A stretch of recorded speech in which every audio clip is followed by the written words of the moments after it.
Assalamualaikum warahmatullahi wabarakatuh. Bismillahirrahmanirrahim. Alhamdulillahirabbil alamin. Wassalatu wassalamu ala asyrafil anbiya'i wal mursalin sayyidina wa maulana Muhammadin wa ala alihi wa sahbihi ajma'in. Qala Allah ta'ala fi kitabihil karim. A'udzu billahi minasyaitonir rajim. Bismillahirrahmanirrahim. Yarfa'illahu alladhina amanu minkum walladhina utul ilma darajat. Al-ayah. Saudara-saudara, adik-adik ataupun mas-mas kelas 10 yang saat ini masih berada di rumah, sudah menjadi kewajiban bagi kita sebagai hamba Allah yang beriman untuk selalu bersyukur atas nikmat yang sudah diberikan kepada kita semua, baik nikmat sehat maupun nikmat yang lainnya. Maka dari itu, marilah kita mengucapkan syukur bersama-sama dengan ucapan Alhamdulillahirabbil alamin. Yang kedua kalinya, sholawat serta salam kita sanjungkan kepada junjungan kita, yaitu Nabi Agung Nabi Muhammad sallallahu alaihi wasallam, dengan ucapan Allahumma sholli ala sayyidina Muhammad wa ala ali sayyidina Muhammad. Adik-adik, mas-mas semua yang dimuliakan oleh Allah, semoga adik-adik atau mas-mas selalu sehat, selalu lancar belajarnya. Baik, marilah kita mulai pembelajaran usul fikih pertemuan ketiga ini dengan bacaan Al-Fatihah. Semoga mulai awal sampai akhir berjalan dengan lancar dan tentunya mendapatkan ridho dari Allah Subhanahu wa ta'ala. Amin ya rabbal alamin. Al-Fatihah. A'udzubillahi minasyaitonirrajim. Bismillahirrahmanirrahim. Alhamdulillahirabbil alamin arrahmanirrahim maliki yaumiddin. Iyyaka na'budu wa iyyaka nasta'in ihdinas siratal mustaqim. Siratal ladzina an'amta 'alaihim ghairil maghdubi 'alaihim waladdallin. Amin. Bismillahirrahmanirrahim. Kita lanjut materi usul fikih. Kalau di pertemuan 2 kemarin saya sudah sempat memaknai, akan tetapi hanya beberapa yang masuk di rekod atau masuk di rekaman. Saya akan mengulang. Kalau di As-Sulam halaman 5 paragraf yang paling bawah, Bismillahirrahmanirrahim. Qala al-musannifu rahimahullahu ta'ala wa nafa'ana bihi wa bi'ulumihi fid dharaini amin. Bismillahirrahmanirrahim. Usulul fiqhi dalilul fiqhi ala sabiril ijmali kaqaulihim mutlaqul amri lil wujubi wa mutlaqun nahyi lit tahrim wa mutlaqu fi'lin nabiyyi sallallahu alaihi wasallam wa mutlaqul ijma'i wa mutlaqul qiyasi hujjatun. Usulul fikhi utawi kang aran usul fikih. Usulul fikhi utawi kang aran usul fikih iku dalilul fikhi, dalil fikih. Iku dalilul fikhi, dalil fikih ala sabiril ijmali ing atase jalan global. Ing atase jalan global. Kakolihim kaya ucapane ulama, kakolihim kaya dawe ulama, mutlaqul amri lil wujubi. Mutlaqul amri utawi mutlake perintah iku lil wujubi, menunjukkan wajib. Mutlaqul amri utawi mutlake perintah iku lil wujubi, menunjukkan wajib. Wa mutlaqun nahyi utawi mutlake larangan iku litahrimi menunjukkan haram. Wa mutlaqun nahyi utawi mutlake larangan iku litahrimi menunjukkan keharaman. Wa mutlaqu fi'lin nabiyyi sallallahu alaihi wasallam utawi mutlake perbuatane Kanjeng Nabi Muhammad sallallahu alaihi wasallam. Wa mutlaqu fi'lin nabiyyi utawi mutlake pekerjaane atau perbuatane Kanjeng Nabi Muhammad sallallahu alaihi wasallam. Wa mutlaqul ijma'i lan mutlake ijma' atau kesepakatan para ulama, itu yang disebut dengan ijma'. Wa mutlaqul ijma'i lan mutlake ijma'. Wa mutlaqul qiyasi lan mutlake qiyas. Wa mutlaqul qiyasi lan mutlake qiyas iku hujajun. Iku hujajun pira-pira hujjah. Iku hujajun pira-pira hujjah.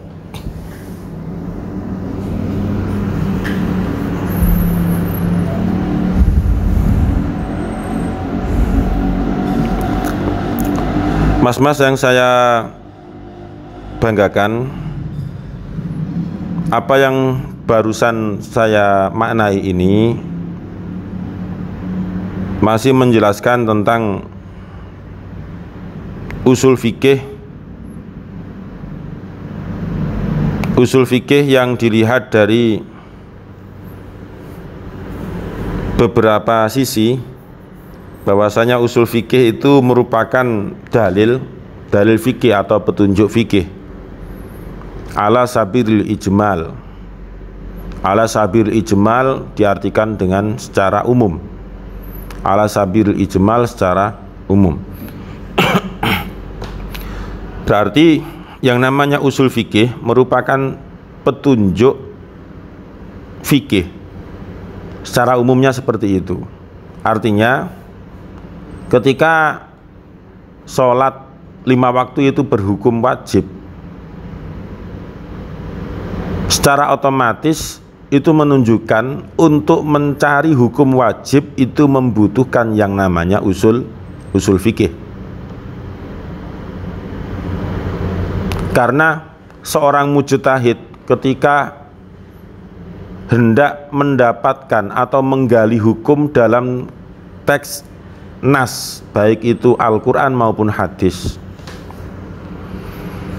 maka mujtahid tersebut harus istimbatul hukmi melalui usul fikih. Tanpa usul fikih tidak mungkin bisa mendapatkan hukum dari nas Al-Quran maupun hadis.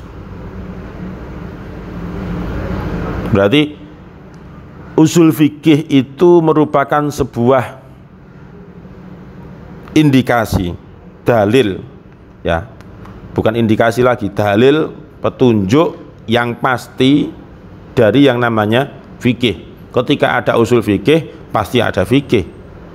Ketika ada fikih, pasti ada usul fikih. Sama seperti misalnya ketika ada nahwu, pasti ada sorob. Ketika ada sorob, pasti ada nahwu.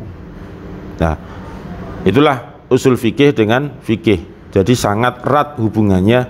Bahkan ini satu kesatuan yang walaupun dalam beberapa sisi harus dipisah, karena untuk pemahaman lebih awal seperti ini, untuk pemahaman dasar memang harus disendirikan sendiri-sendiri usul fikih dengan fikih. Karena kenapa? Karena kalau dari awal, dari dasar sudah dicampur, itu khawatirnya orang yang mempelajari itu akan menjadi bingung. Tapi kalau disendirikan, ya ada usul fikih, ada fikih, nah itu nanti insya Allah juga tidak bingung. Kemudian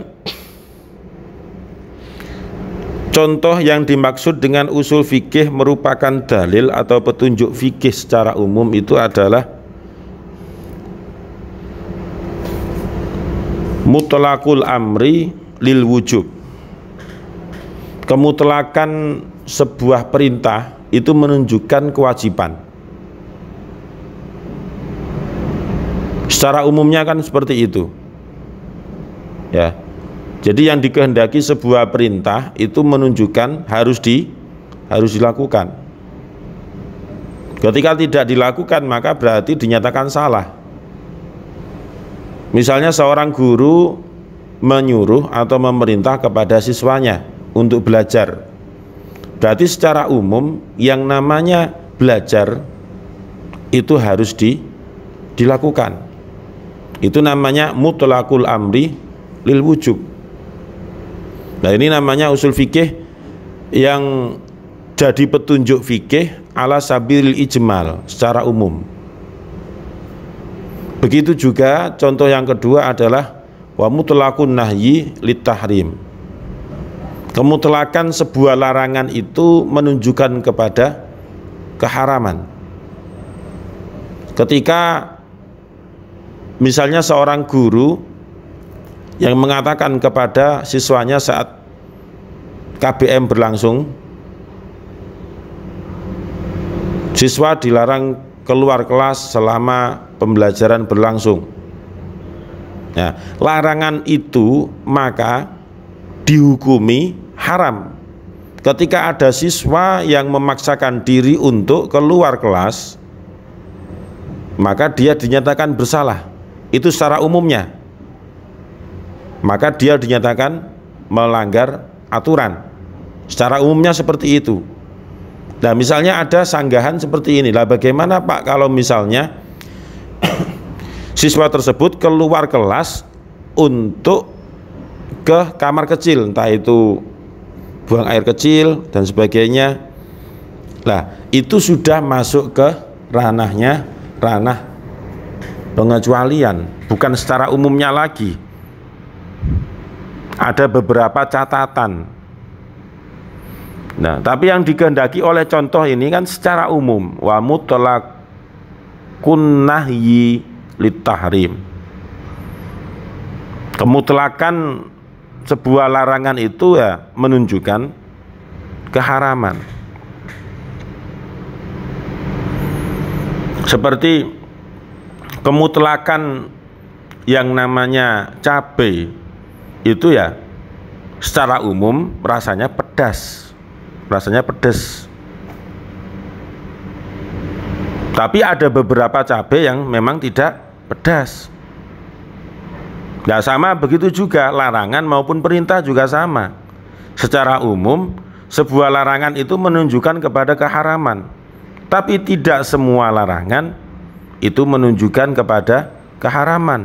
Ada beberapa. Nah, ada beberapa itu nanti ada qarinah, ada indikasi, ada ad-dalil yang bisa mengantarkan atau yang bisa menunjukkan bahwasanya larangan itu tidak haram atau perintah itu tidak wajib. Pasti ada semacam qarinah ya. Qarinah itu ya indikasi yang memperkuat bahwasanya larangan itu tidak berhukum haram atau perintah tidak berhukum wajib. Makanya yang harus digarisbawahi adalah ala sabilil ijmal, secara umum. Jadi secara umum. Kemudian contoh yang selanjutnya wa mutlaqu fi'lin nabiyyi sallallahu alaihi wasallam.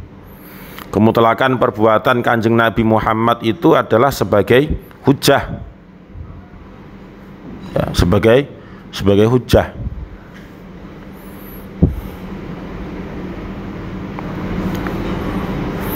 Kanjeng Nabi Muhammad sallallahu alaihi wasallam melalui hadis, kemudian hadis itu juga nanti akan dibagi menjadi hadis qauli, hadis fi'li, hadis taqriri. itu adalah sebagai hujjah, sebagai dalil, sebagai sandaran hukum. Begitu juga dengan wa mutlaqul qiyasi, kemutlakan, atau wa mutlaqul ijma'i, kemutlakan ijma', kesepakatan para ulama. Hujjatun, itu juga sebagai hujjah. Ulama sepakat bahwasanya yang namanya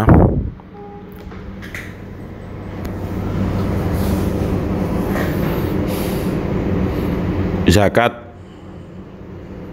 kalau mengacu kepada hadis Kanjeng Nabi, zakat diwujudkan dengan kurma atau anggur.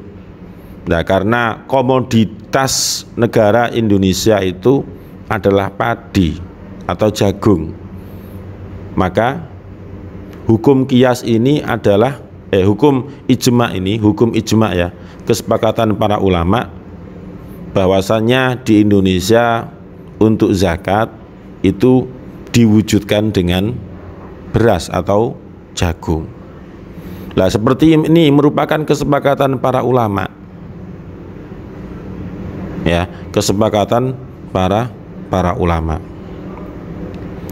Nah, kesepakatan para ulama ini juga dijadikan sebagai hujjah, sehingga umat secara umum itu mempunyai sandaran, mempunyai alasan, dan alasannya itu bisa dipertanggungjawabkan, tidak asal.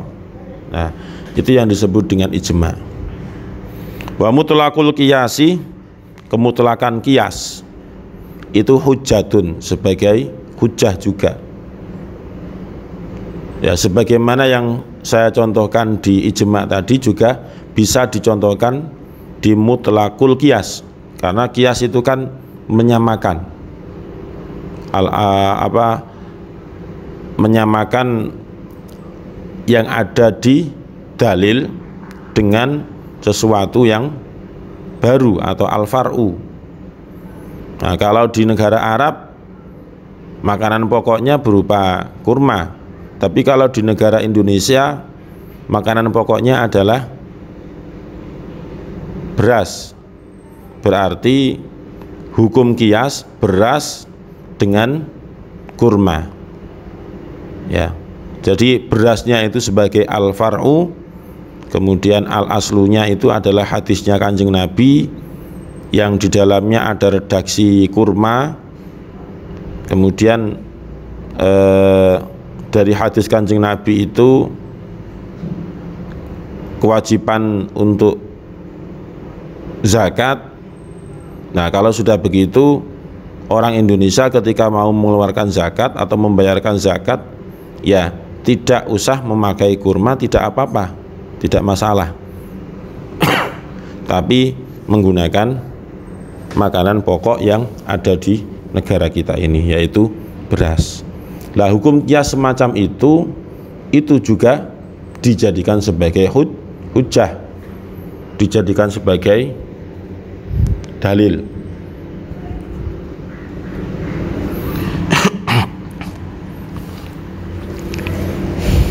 Saya lanjut maknanya. Bismillahirrahmanirrahim. Al-fiqhu lughatan.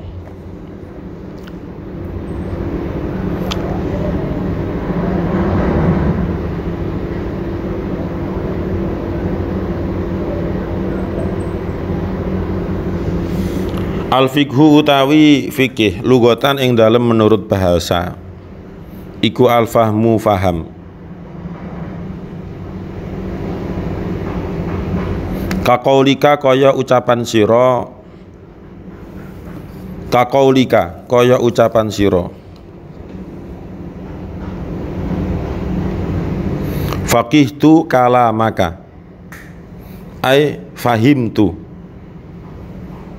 Kaqaulika kaya ucapan sira, faqihtu faham ingsun kalamaka ing ucapan sira, kalamaka ing ucapan sira. Ai tegese fahimtu, ai tegese fahimtu faham ingsun, ai fahimtu tegese faham ingsun. Nah, sekarang masuk ke definisi fikih. Definisi fikih secara etimologi atau secara bahasa, secara lughah. Fikih itu sama dengan faham.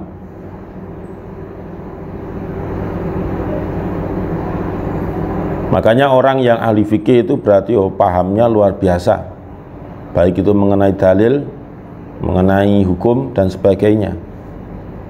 Ahli fikih. Karena secara bahasa memang fikih itu diartikan faham.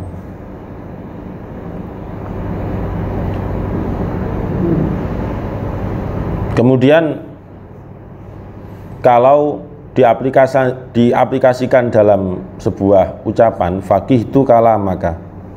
Contohnya seperti itu. Ya, contohnya seperti itu. Faqih itu saya faham, kalamaka, faham apa? Yaitu faham ucapanmu. Jadi faqih itu sama dengan fahimtu. Fahimtu. Saya faham ucapanmu. Atau bisa juga saudara-saudara ini buka Al-Quran, kemudian di firman Allah, yafqahu qawli, ya Rabbi syrah li sadri wa yassir li amri wahlul 'uqdatam min lisani yafqahu qawli. Qaul itu juga ucapan, yafqahu. Nah, di situ dilihat terjemahannya apa? Yafqahu qawli.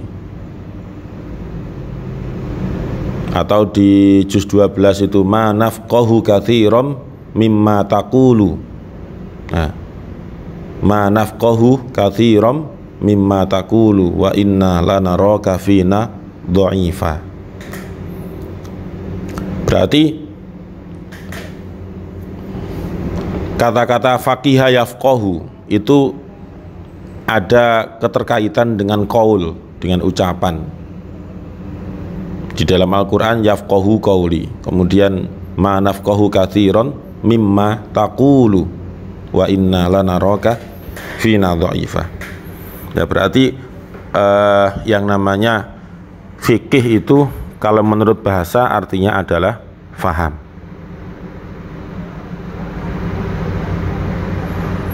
Sampeyan mendengarkan penjelasan saya ini disebut fikih kalau menurut bahasa, karena diartikan dengan paham. Sampean membaca surat edaran dari pondok mengenai keberangkatan sampean dari rumah ke pondok sesuai jadwal, dan sampean berarti bisa membaca kemudian dipahami. Nah, dipahami itu berarti ya namanya paham, ya fikih itu. Nah, seperti itu penjelasan materi tentang lanjutan dari usul fikih yang sebelumnya. Semoga apa yang saya jelaskan ini bisa dipahami oleh saudara-saudara semua. Jika memang belum paham, nanti bisa dilanjut ketika sudah tatap muka, ketika sudah KBM di Pondok Pesantren Madrasatul Quran. Kita akhiri pertemuan ketiga mapel usul fikih ini dengan bacaan wallahu a'lam bissawab. Mohon maaf jika ada salah kata, jika ada makna yang tidak tepat, penjelasan yang salah, itu merupakan murni kekurangan dari saya sebagai manusia yang tidak luput dari namanya salah. Tapi semuanya itu sudah saya usahakan, artinya memberi kefahaman dan juga memberi penjelasan, memberikan makna sudah saya atur menggunakan bahasa yang menurut saya itu mudah untuk dipahami oleh saudara-saudara sekalian. Maka dari itu kita selalu berdoa kepada Allah Subhanahu wa Ta'ala untuk selalu diberi kefahaman, untuk selalu diberi ilmu yang manfaat, barokah fid dini wad dunya wal akhirah. Amin ya rabbal alamin. Baik, marilah kita tutup pertemuan ini dengan doa kafaratul majelis. Bismillahirrahmanirrahim. Subhanakallahumma wa bihamdika asyhadu an la ilaha illa anta astaghfiruka wa atubu ilaik. Subhanakallahumma wa bihamdika asyhadu an la ilaha illa anta astaghfiruka wa atubu ilaik. Subhanakallahumma wa bihamdika asyhadu an la ilaha illa anta astaghfiruka wa atubu ilaik. Kurang lebihnya mohon maaf. Assalamualaikum warahmatullahi wabarakatuh.